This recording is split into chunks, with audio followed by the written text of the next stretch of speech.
Congress party के सरकार का 1 साल का कार्यकाल हिमाचल प्रदेश के अंदर पूरा होने जा रहा है, लगभग हो चुका है। और 11 तारीख को इस संदर्भ में एक रैली का आयोजन जिला कांगड़ा में रखा गया है, जिसमें हमारी नेता कांग्रेस पार्टी की राष्ट्रीय महासचिव आदरणीय श्रीमती प्रियंका गांधी वाड्रा जी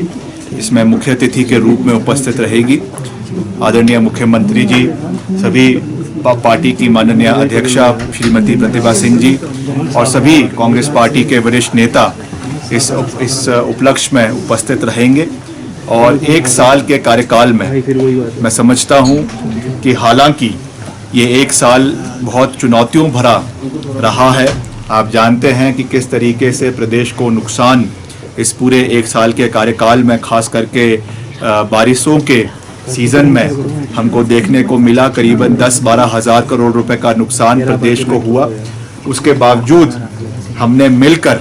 अपनी सभी बातों को पूरा करने का प्रयास भी किया है, बहुत सी चीज़ों को पूरा भी किया है। ओल्ड पेंशन स्कीम को प्रदेश के अंदर लागू किया है और जो भी और हमने चुनावी वादे किए हैं उनको भी चरणबद्ध तरीके से मुख्यमंत्री जी और प्रदेश सरकार पूरा कर रही हैं, इसमें कोई दो राय नहीं है। और इसके साथ साथ शिक्षा के स्तर को बढ़ाने के लिए जो मॉडल स्कूल्स हर विधानसभा क्षेत्र में खोलने का निर्णय लिया गया है। हमारे अनाथ बच्चों के लिए खास करके मुख्यमंत्री जी ने जो सुख आश्रय योजना शुरू करी है, वो भी एक बहुत ही सराहनीय पहल प्रदेश के हमारे जो अनाथ है, अपंग है, उनके सहयोग के लिए जो मुख्यमंत्री जी ने किया है। मैं समझता हूं कि ये भी एक बहुत बड़ा मील का पत्थर जो है वो साबित होगा। इसके साथ साथ चाहे हमारे कर्मचारी हैं, चाहे हमारे बागवान हैं, किसान हैं और युवा साथी हैं, रोज़गार मैं जानता हूं कि एक बहुत बड़ा चैलेंज भी है रोज़गार देना। उसके लिए भी महत्वपूर्ण कदम उठाए जा रहे हैं। जो उसमें सोलर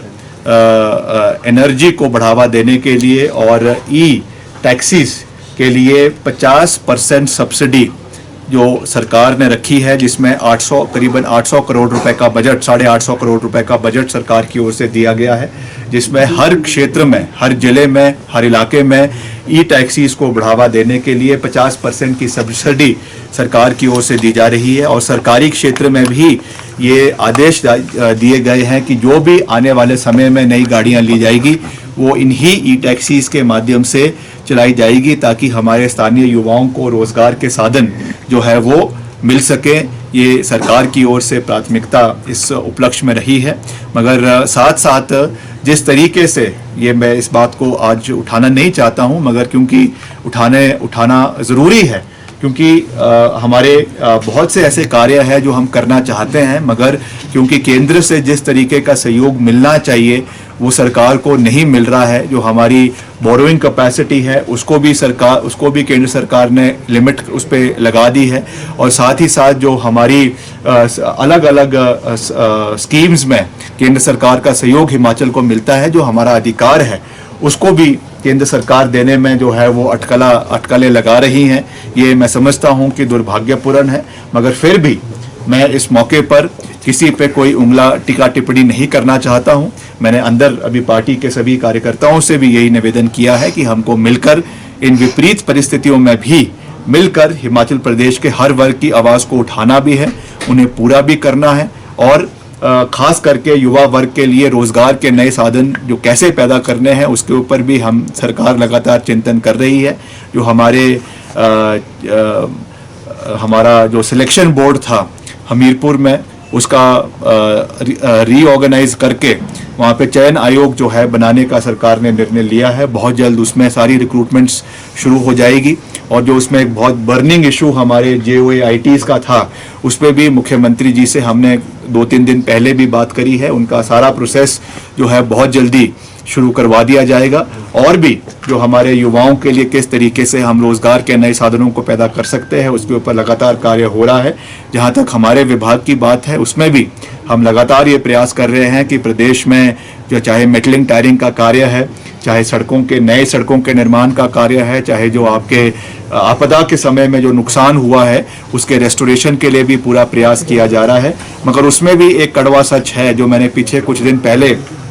पत्रकार वार्ता में भी आपके साथ जग जाहिर किया था कि हमको चाहे रिलीफ एंड रिहेबिलिटेशन में, चाहे डिजास्टर में, चाहे SDRA का, चाहे NDRF का जितना पैसा केंद्र सरकार से मिलना चाहिए था वो अभी तक हमको नहीं मिला है, जिसमें करीबन 250 करोड़ रुपए तो लोक निर्माण विभाग का ही है, जो NDRF के तहत और SDRF के तहत केंद्र सरकार से हिमाचल को मिलना है और आगे लोक निर्माण विभाग को मिलना है। तो मैं ये बात आपको इसलिए जग जाहिर कर रहा हूँ क्योंकि हम तो अपनी ओर से पूरा प्रयास कर रहे हैं, जो संसाधन है उसमें हम प्रयास कर रहे हैं, मगर कहीं ना कहीं हमारे भी हाथ जो है वो थोड़े बंधे हुए हैं। इसलिए हम आज केंद्र सरकार से भी मैं ये निवेदन करना चाहूँगा कि राजनीति अपनी जगह है, मगर जब विकासात्मक कार्यों की बात आती है तो निश्चित तौर से आपको हिमाचल प्रदेश के लोगों का समर्थन करना चाहिए, हिमाचल प्रदेश की सरकार का समर्थन करना चाहिए, ताकि मिलकर हम प्रदेश में विकास के कार्यों को हिमाचल प्रदेश के हर इलाके में आगे बढ़ाने में अपना योगदान जो है वो दे सकें। तो मैं कुल मिलाकर यही कहूँगा कि 1 साल का कार्यकाल पूरा हुआ है, बहुत से चीज़ों को हमने पूरा किया है, अगर कोई कमी पेशी भी रही है उनको भी गंभीरता पूर्वक आने वाले समय में मुख्यमंत्री जी की अध्यक्षता में पूरा किया जाएगा, इसमें कोई दो राय नहीं है। सर, लोकसभा नहीं, निश्चित तौर से देखिए, जो हमारी कांग्रेस पार्टी के कार्यकर्ता है, पदाधिकारी है और कांग्रेस का आम जनमानस है, वो पार्टी की रीढ़ की हड्डी है और उनकी हौसला अफजाई करना हमारा परम दायित्व है। इसलिए निश्चित तौर से मैं ये नहीं कहूँगा कि जो शिकस्त हमको, हालांकि हमारा वोट परसेंटेज जो छत्तीसगढ़ में, मध्य प्रदेश में और राजस्थान में है वो जितना पिछले चुनावों में था उतना ही है, सेम वो वोट परसेंटेज है, मगर ये ज़रूर है कि भाजपा का वोट परसेंटेज जो है वो कई गुना बड़ा है, मगर हार होती है और निश्चित तौर से उसका एक साइकोलॉजिकल इफेक्ट रहता है। मगर हमने अपने कार्यकर्ताओं से ये निवेदन किया है कि आपको अपना हौसला अफजाई पूरी मजबूती से करनी है। हम मिलकर, हिमाचल की परिस्थितियाँ अलग है, हिमाचल की डेमोग्राफी अलग है, यहाँ का रूपरेखा अलग है और जो हिंदुत्व कार्ड ये मध्य भारत में या और प्रांतों में चलाने की कोशिश करते हैं वो हिमाचल में चलने वाला नहीं है। मैं हमेशा इस बात को कहता हूँ कि उनसे बड़े हिंदू हम हैं, हमको किसी से कोई सर्टिफिकेट लेने की आवश्यकता नहीं है। देव समाज है, देव नीति है और हमारे पूर्वजों से जो है हम देव समाज को मजबूत करते आए हैं और आने वाले समय में भी करते आएंगे और इसको राजनीतिक दृष्टिकोण से देखने की आवश्यकता नहीं है। ये हमारी आस्था है, हमारा विश्वास है और ये हमेशा कायम रहेगा और राजनीति से हटकर इसको हम कार्य करते रहेंगे। मगर क्योंकि भाजपा का ये एक प्लैंक रहता है कि वो धर्म को राजनीति से जोड़कर आगे चलाने की कोशिश करती है, इस संदर्भ में इस बात को मैं जो है वो मैं कह रहा हूँ। बाकी पार्टी के कार्यकर्ताओं की हौसला अफजाई हमारा प्रथम दायित्व है, उसके लिए हम लगातार, आप जैसा देखते भी हैं कि हम प्रदेश के विभिन्न क्षेत्रों का दौरा भी करते हैं, कभी कांगड़ा का, मंडी का, कुल्लू का, लगातार पार्टी के कार्यकर्ताओं से भी संवाद किया जा रहा है। कमी पेशियां रह भी जाती है, इसमें भी कोई दो राय नहीं है, तो इसलिए उनकी बातों को सुना भी जाएगा, उस पर तवज्जो भी दिया जाएगा और मिलकर हौसला अफजाई के साथ हम मैदान में उतरेंगे और आगामी जो हमारे लोकसभा के चुनाव है उसमें कांग्रेस पार्टी को जिताने के लिए हर संभव प्रयास किया भी जाएगा और फतेह हासिल करेंगे भी।